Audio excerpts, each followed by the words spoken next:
انتقام۔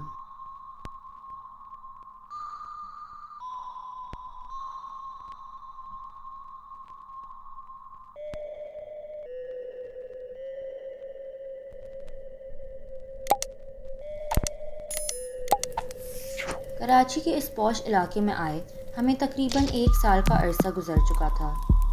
ابو کے ٹرانسفر کے بعد ہم سب لاہور سے کراچی شفٹ ہو گئے۔ یہ شہر، یہاں کے لوگ، یہ محلہ سب ہمارے لیے اجنبی تھا، لیکن اس 1 سال میں میری دوستی رمشا کے ساتھ بہت گہری ہو گئی تھی۔ رمشا میری ہمسائی تھی۔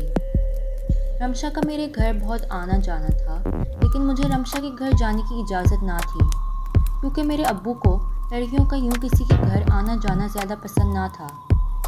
میں نے رمشا کے ساتھ ہی اسے کالج میں داخلہ لے لیا۔ صبح ابو پہلے میرے چھوٹے بھائی کو اسکول چھوڑتے اور پھر مجھے کالج چھوڑتے ہوئے اپنے دفتر نکل جاتے اور کالج سے واپسی کے لیے وین لینے آ جاتے۔ رمشا کی والدہ ایک بہت جھگڑالو عورت تھی۔ آئے دن ان کے محلے میں کسی نہ کسی سے لڑائی ہو رہی ہوتی۔ امی اور ابو مجھے اکثر رمشا سے محتاط رہنے کی تاکید کرتے۔ ایک دن کالج سے چھٹی کے وقت معمول کے مطابق میں وین کا انتظار کر رہی تھی۔ کافی دیر ہو چکی تھی اور وین نہیں آئی تھی۔ اتنے میں رمشا بھی باہر آ گئی اور مجھے ابھی تک انتظار کرتا دیکھ کے اس نے مجھے اپنے ساتھ چلنے کو کہا۔ رمشا کو اس کا بھائی لینے آیا ہوا تھا۔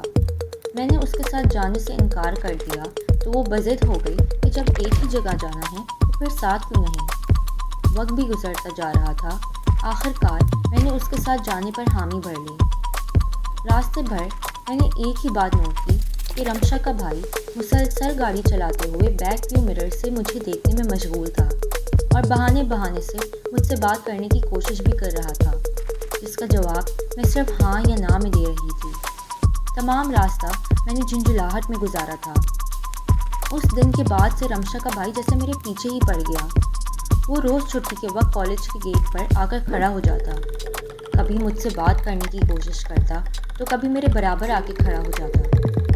رمشا کے بھائی کی ان فضول حرکات کی وجہ سے میں بے حد پریشان رہنے لگی تھی۔ رمشا سے بھی میں کئی بار اس بارے میں کہہ چکی تھی، مگر وہ تو جیسے اس بات کو ہنسی مذاق میں ہی اڑا دیتی۔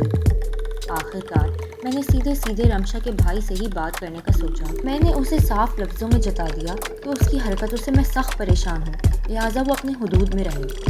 لیکن میری حیرت کی انتہا تب ہوئی جب اگلے دن وہ پھر ڈیٹو کی طرح کالج آ گیا۔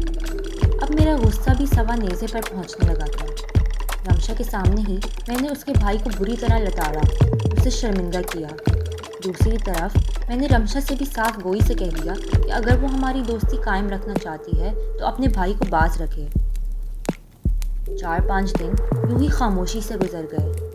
رمشا نے بھی اس دن کے بعد سے مجھ سے کوئی بات نہ کی، نہ ہی وہ گھر آتی۔ پھر ایک دن اچانک ہی رمشا کے والدین میرے لیے رشتہ لے کر آ گئے۔ امی اور ابو نے بنا توقف کے اسی وقت بڑے سلیقے سے یہ کہہ کر معذرت کر لی کہ ہماری بیٹی کا رشتہ پہلے ہی اپنے ماموں زاد سے طے ہے۔ بس یہ سننا تھا کہ رمشا کی والدہ کی پیشانی پر بل پڑ گئے، اور اس کے بعد انہوں نے اپنی زبان سے میرے لیے بہت گل افشانی کی۔ ابو، جو اب تک خاموشی سے صبر کے گھونٹ پی رہے تھے، انہیں تمیز کے ساتھ گھر سے نکل جانے کو کہا۔ رمشا کے بھائی تک جب تک یہ انکار پہنچا تو اس پر ایک جنون سا سوار ہو گیا۔ رمشا اور میرے ماں بہن بھی تلخ کلامی ہو گئی۔ حالات بہت کشیدہ چل رہے تھے۔ رمشا کی والدہ نے پورے محلے میں میرے کردار کو لے کر خوب باتیں بنائیں، اپنے بیٹے کو جال میں پھنسانے کا الزام بھی لگایا۔ امی ان سب بہتانوں سے پریشان ہو کر بیمار رہنے لگی۔ دوسری جانب ابو بھی سر پکڑے بیٹھے تھے۔ بیٹی کا معاملہ ذرا نازک ہوتا ہے، وہ بھی ہر قدم پھونک کر رکھنا چاہتے تھے، مگر قسمت کو کچھ اور ہی منظور تھا۔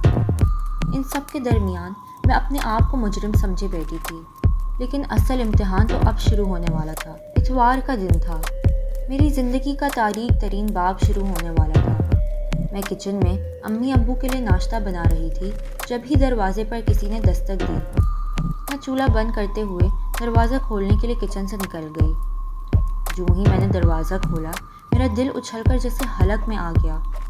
سامنے رمشا کا بھائی پر اسرار مسکراہٹ لیے کھڑا تھا۔ تمہارے انکار کا جواب دینے آیا ہوں۔